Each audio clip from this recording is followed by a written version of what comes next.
Hola, hoy vamos a hablar de salud mental y derechos humanos. Les voy a compartir la pantalla para que puedan ver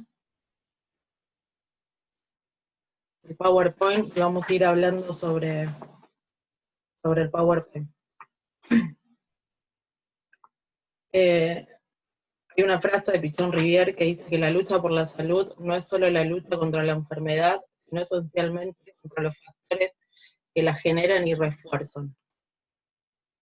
Es una frase que dijo Pichon Rivière en 1972. Bueno, la salud mental es un término reciente.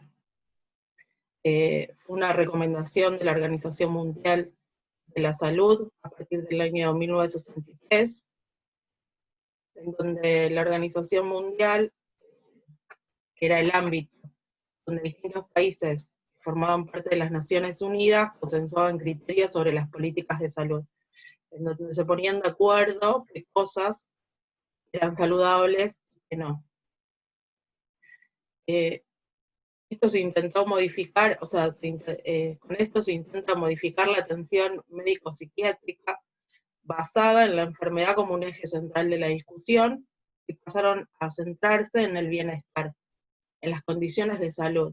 O sea, la Organización Mundial de la Salud dejó de poner el foco en la enfermedad y pasó a poner el foco en lo que es la salud. La salud mental es un concepto mucho más amplio que el de la enfermedad mental. Ya vamos a ver por qué.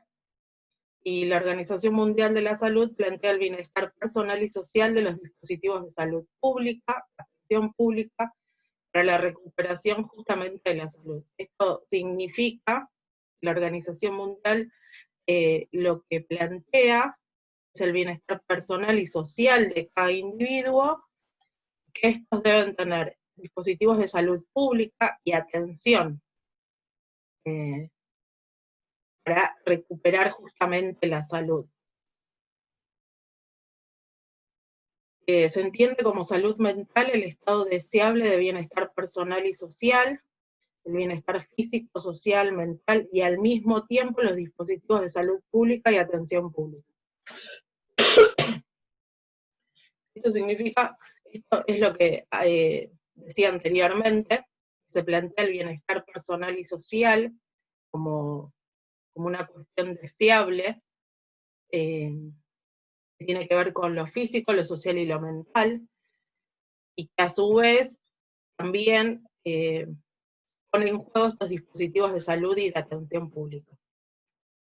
Los principios de bienestar, la calidad de vida, no solo personal, sino también social y comunitaria, de cada individuo y de cada sociedad.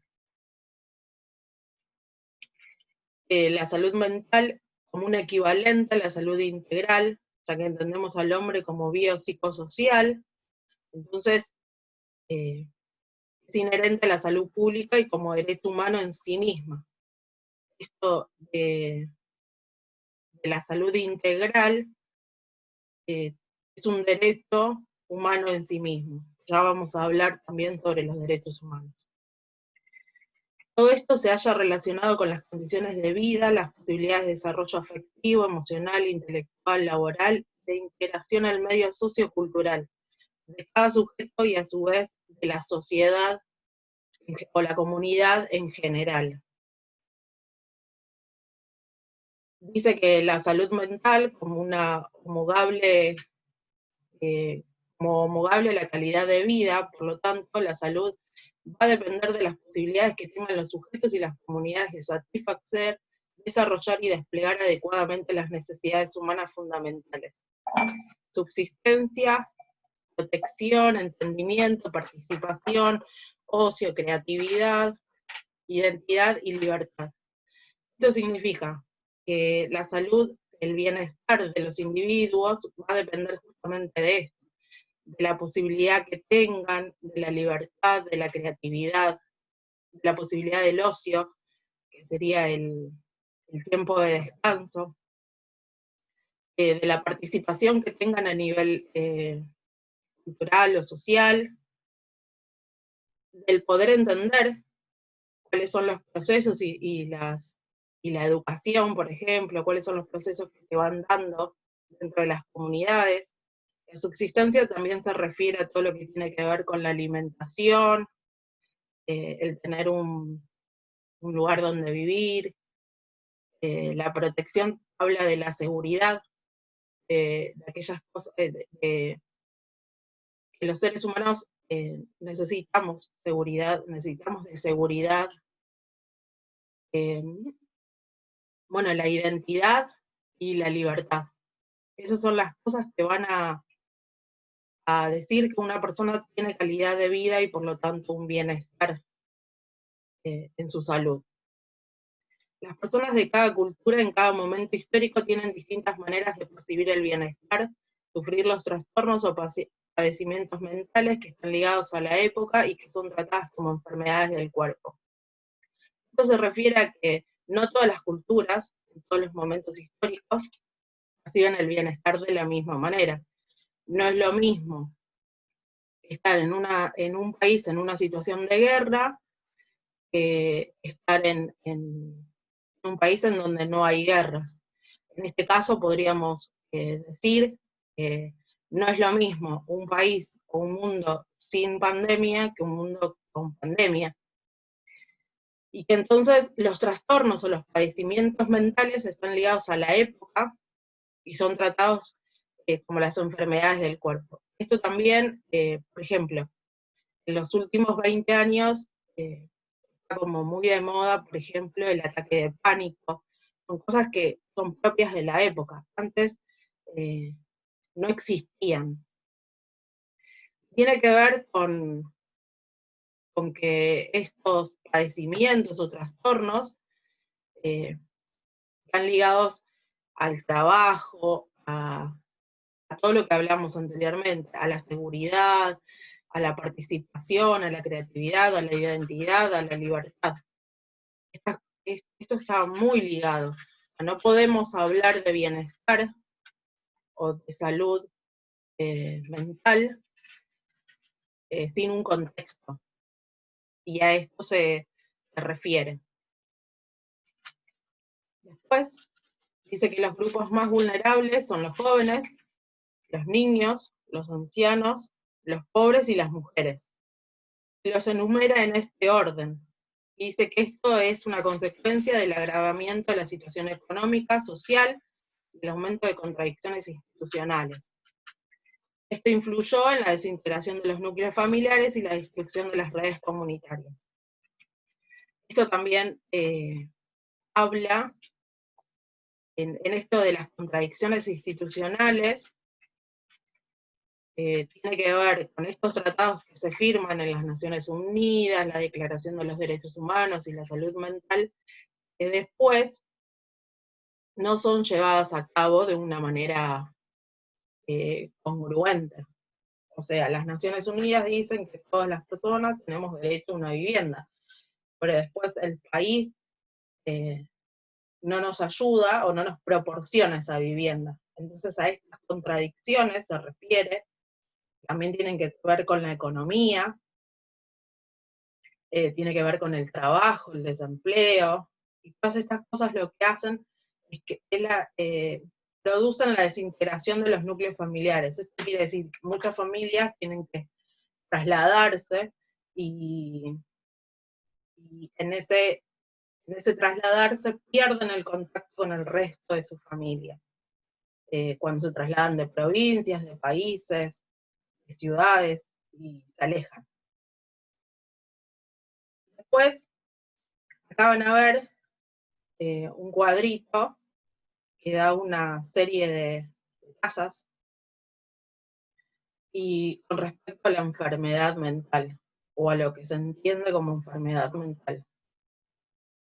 Dice que 1 de cada 4 personas tendrá un trastorno mental a lo largo de su vida, que todos los problemas de salud están representados por los trastornos mentales y una cifra mayor a la del cáncer y los problemas cardiovasculares. Eso significa que es un montón. La población mundial desarrolla alguna forma de esquizofrenia a lo largo de su vida. Los problemas de salud mental en adultos comienzan alrededor de los 15 años y el 75% antes de los 18. No reciben ningún tratamiento o no es el adecuado. 450 millones de personas en todo el mundo se ven afectadas por un problema de salud mental que dificulta gravemente su vida.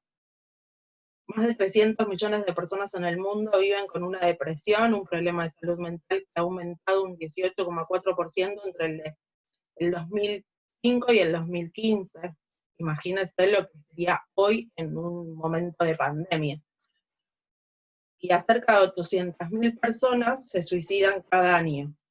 Es la segunda causa de muerte entre personas entre personas de 15 a 29 años.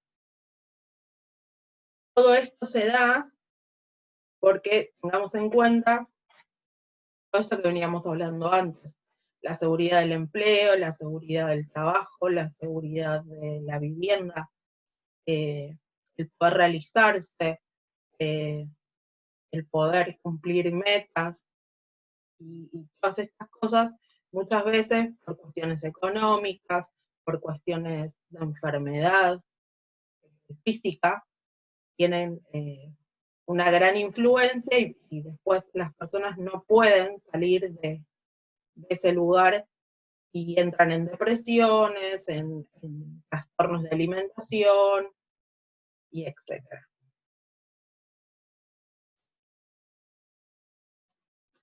Los trastornos por depresión y por ansiedad son el problema habitual de la salud mental que afectan a la capacidad del trabajo y la productividad. Más de 300 millones de personas en el mundo sufren depresión, un trastorno que es la principal causa de discapacidad, y más de 260 millones tienen trastornos de ansiedad. También tengamos en cuenta que estas son enfermedades nuevas. O sea, el trastorno de ansiedad hace 30 años no existía, o no existía como lo conocemos hoy. El 10 de octubre se celebra el Día Mundial de la Salud Mental, y en el 2017 el lema era la salud mental en el lugar de trabajo, ya que para entender lo que es la salud mental hay que entender todo el contexto, como decíamos antes. Nuestra vivencia en el trabajo es uno de los factores que determinan nuestro bienestar general. Estas enfermedades también crecen porque la gente, las personas no trabajan de lo que les gusta, sino trabajan de lo que consiguen, de lo que pueden. Y ese es un grave problema, porque la persona, al no estar satisfecha, al no sentirse conforme,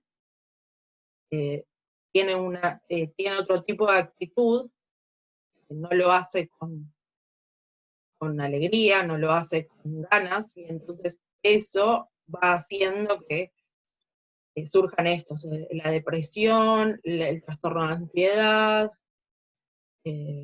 los ataques de pánico,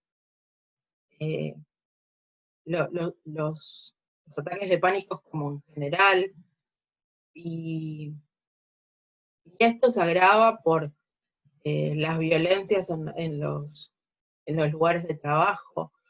En nuestro país podríamos decir que tiene que ver con la forma en que se viaja en el transporte público, los malos sueldos, el sueldo que no alcanza, la cantidad de gente que trabaja en negro, que no consigue un trabajo estable,